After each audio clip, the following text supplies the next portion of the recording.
Assalamualaikum warahmatullahi wabarakatuh.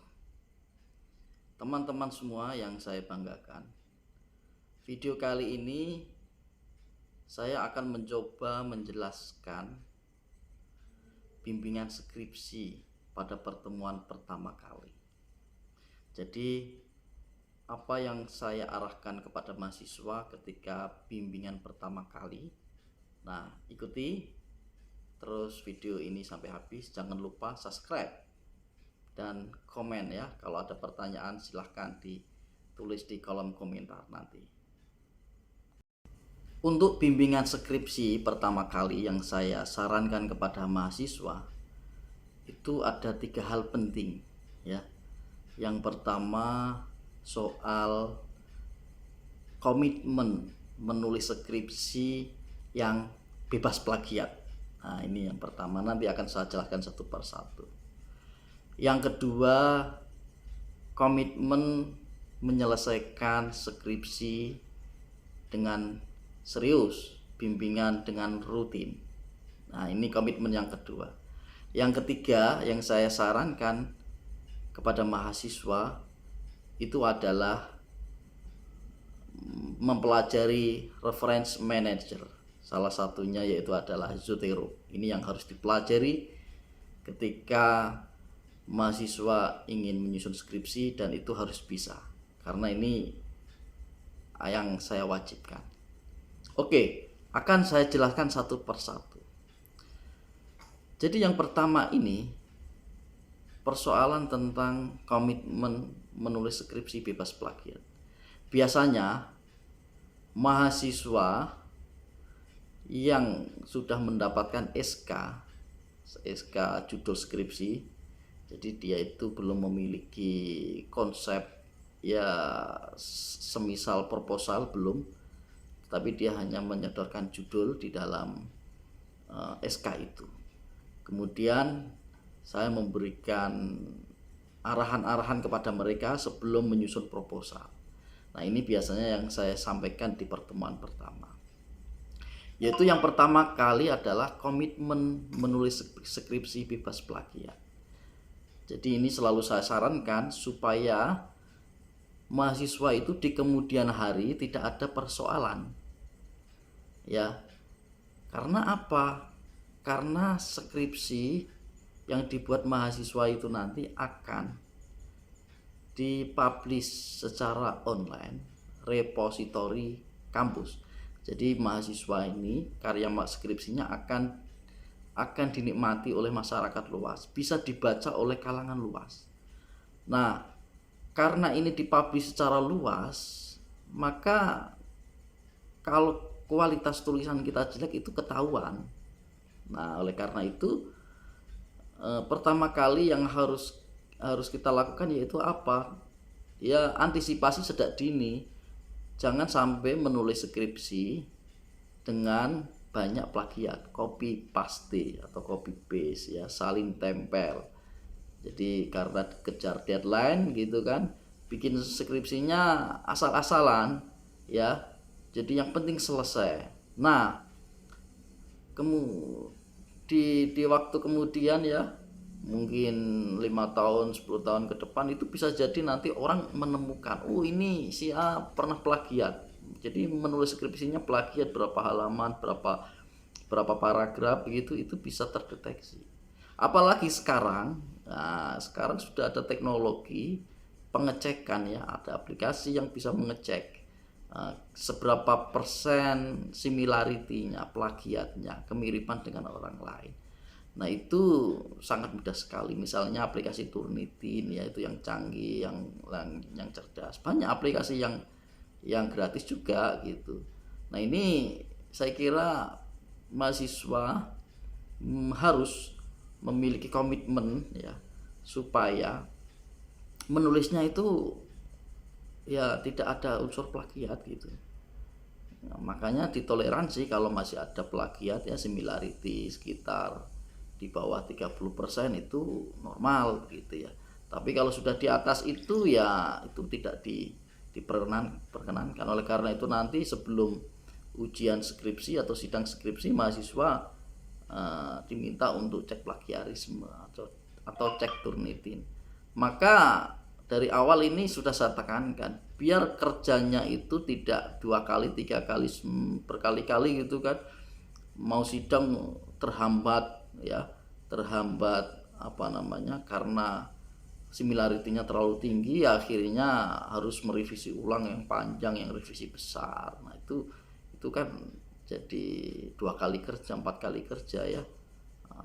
Kalau misalnya similarity itu bisa diakalin dengan cara-cara tertentu, nanti ketika sudah diupload di repositori kampus itu cek alamiah oleh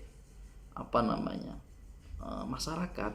Maka dari itu ya ini penting, harus kita tahu gitu, harus kita sadari bahwa kita itu menulis ya berusaha orisinal begitu kira-kira.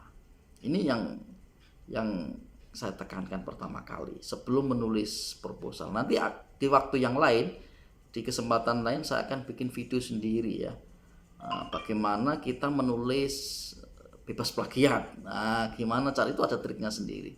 Jadi untuk video ini saya cukup untuk membahas apa hal penting atau 3 hal penting yang harus ditekankan kepada mahasiswa pada saat bimbingan skripsi di awal kali pertemuan.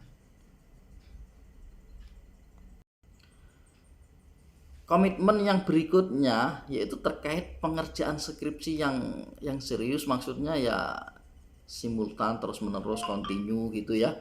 Kemudian ada komitmen untuk bimbingan terus menerus ya. Bukan, ini pengalaman ya, pengalaman saja. Jadi dikasih saran gitu kan, bikin proposal skripsi. Nah setelah itu ya mahasiswa nggak ada kabarnya, padahal waktu pertemuan itu dikasih waktu seminggu 2 minggu ya, selesaikan bikin proposal. Ini proposalnya nggak rumit, ini nanti setelah ada proposal baru kita diskusi lagi ya, jangan lama-lama. Nah biasanya terkadang itu setelah bimbingan ya penyusunan proposal, mahasiswa nggak ada kabarnya sampai lama, bahkan 2 bulan 3 bulan, bahkan ada yang 1 semester nggak muncul lagi. Diingatkan di WA gitu, Mas Mbak kapan bimbingan lagi, udah selesai belum proposalnya? Masih diusahakan Pak, mohon doanya. Nah gitu. Jadi banyak ya alasannya, ada yang kerja, ada macam-macam lah pokoknya kesibukan. Akhirnya ya kalau proposalnya belum selesai, nggak bisa seminar proposal gitu kan, ya tertunda kelulusannya. Maka dari itu ya ini penting ya, dari awal saya bikin komitmen kepada Mas. Itu pun ya meskipun begitu masih saja ada yang lambat, ya dimaklumi karena kecerdasan atau kelincahan mahasiswa itu beda-beda, nggak boleh disamakan. Udah dikasih saran baca buku ini, itu merujuk buku ini, artikel ini, itu kadang ada yang cepat, ada yang lambat, ada yang tengah-tengah, ya dimaklumi saja. Tapi mereka memang perlu dikasih komitmen itu supaya nanti di tengah jalan kita ingatkan itu dia, oh iya Pak betul siap. Nah itu kira-kira. Kalau nggak begitu nanti lama. Jangan sampai bikin skripsi di tingkat S1 itu sampai 2 semester, sampai 3 semester. Nah ini buang-buang waktu, buang-buang duit ya, bayar terus, sumbang terus ya. Bayar sumbangan terus pada kampus ya. Kalau mau pemberi sponsor ya, tetap ya begitu ya, bayar terus gitu. Tapi kalau bisa jangan ya, lebih cepat lebih baik. 1 semester selesai itu bisa ya, sangat bisa sekali. Yang penting kooperatif, sering datang ke kampus ya, terus konsultasi, diskusi sama teman-teman, itu triknya menjaga semangat, kira-kira begitu ya. Yang ketiga, nah ini jadi sebelum menyusun skripsi ada skill yang harus dimiliki oleh mahasiswa, dan ini saya anjurkan, yaitu apa ya, bisa menulis footnote, referensi gitu kan, menggunakan aplikasi ya, reference manager.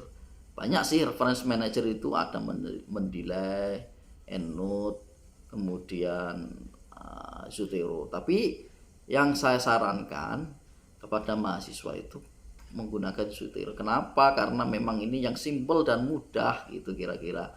Dan di laptop itu, di komputer nggak terlalu berat itu kerjanya. Jadi ini mudah. Saya rekomendasikan pakai Zotero. Jadi kalau mahasiswa membuat skripsi, nah ini ingat ya untuk mahasiswa, teman-teman mahasiswa ya, kalau tidak menggunakan reference manager ya, salah satunya Zotero, maka saya tidak menerima bimbingan mereka. Ya, Pak, ini sangat mempermudah sebenarnya ya, sangat mempermudah mahasiswa, kerja mahasiswa menulis skripsi, menyusun skripsi. Jadi yang jelas ketika menulis catatan kaki, referensi itu tidak akan ada yang salah karena sudah mesin yang bekerja. Yang penting kita input datanya itu benar ke dalam Zotero misalnya. Nah, jadi ini kelihatan banget kalau mahasiswa menggunakan reference manager dalam menulis atau menyusun proposal skripsi atau sampai skripsi yang sudah selesai, itu kelihatan banget lebih rapi gitu, lebih rapi, terus tidak ada kesalahan teknis di dalam penulisan catatan kaki, referensi, daftar pustaka begitu. Nah kalau mahasiswa nggak mau belajar ini, ya nggak saya terima, nggak akan saya koreksi, nggak akan saya baca skripsinya, proposalnya. Saya minta, makanya ini dari awal saya minta mahasiswa belajar dulu. Nah mereka ada yang belajar ke kakak kelasnya, ada yang belajar secara mandiri. Memang saya sarankan belajar mandiri. Tapi pada awalnya ya, ketika saya diberikan tugas membimbing skripsi, jadi generasi awal mahasiswa yang bimbingan sama saya itu saya ajari langsung ya, karena mereka kan nggak paham, baru mengenal, belum mengenal lah ya, baru mengenal saat ini gitu ketika saya sarankan. Jadi mereka itu saya ajari bikin Zotero, kemudian membuat ya praktek membuat footnote, membuat body note dan lain-lain itu sampai bisa dia bagus. Nah ketika ada gelombang mahasiswa yang baru ya, bimbingan yang baru itu, jadi mahasiswa yang pertama yang saya ajari tadi, saya minta jadi tutor ya, ngajarin adik-adiknya. Nah begitu. Jadi pada waktu itu ketika masa pandemi itu ya, mereka belajar melalui Zoom meeting ya, Google Meet begitu kira-kira. Kemudian ada yang dia meminta di perpustakaan langsung, jadi lebih mudah gitu tatap muka, tapi ya tetap saya sarankan harus jaga protokol kesehatan kira-kira begitu. Nah berikutnya mahasiswa yang gelombang kedua ini ya, yang pertama kan sudah lulus itu kan, yang gelombang kedua ini saya minta dia mengajari adik-adiknya lagi, jadi terus menerus simultan begitu. Jadi kakaknya mengajari adiknya, kemudian adiknya sudah jadi kakak tadi mengajari adiknya lagi, terus menerus. Nah ini memang standar yang saya terapkan kepada mahasiswa ya, jadi harus bagus. Nah ini hal-hal teknis dari awal yang saya tekankan kepada mahasiswa. Kalau ini diikuti ya, mahasiswa nurut, ngikutin saran, insya Allah cepat sekali. Nah, kira-kira itu untuk bimbingan skripsi di pertemuan awal. Nanti akan saya lanjutkan lagi video berikutnya. Nah, kira-kira bimbingan kedua ya, pertemuan kedua bimbingannya tentang apa? Nah, yang jelas langsung membahas tentang tema skripsi, penyusunan proposal. Nantikan video berikutnya. Jangan lupa subscribe. Kalau ada pertanyaan silahkan ajukan pertanyaan di kolom komentar. Saya akhiri, assalamualaikum warahmatullahi wabarakatuh.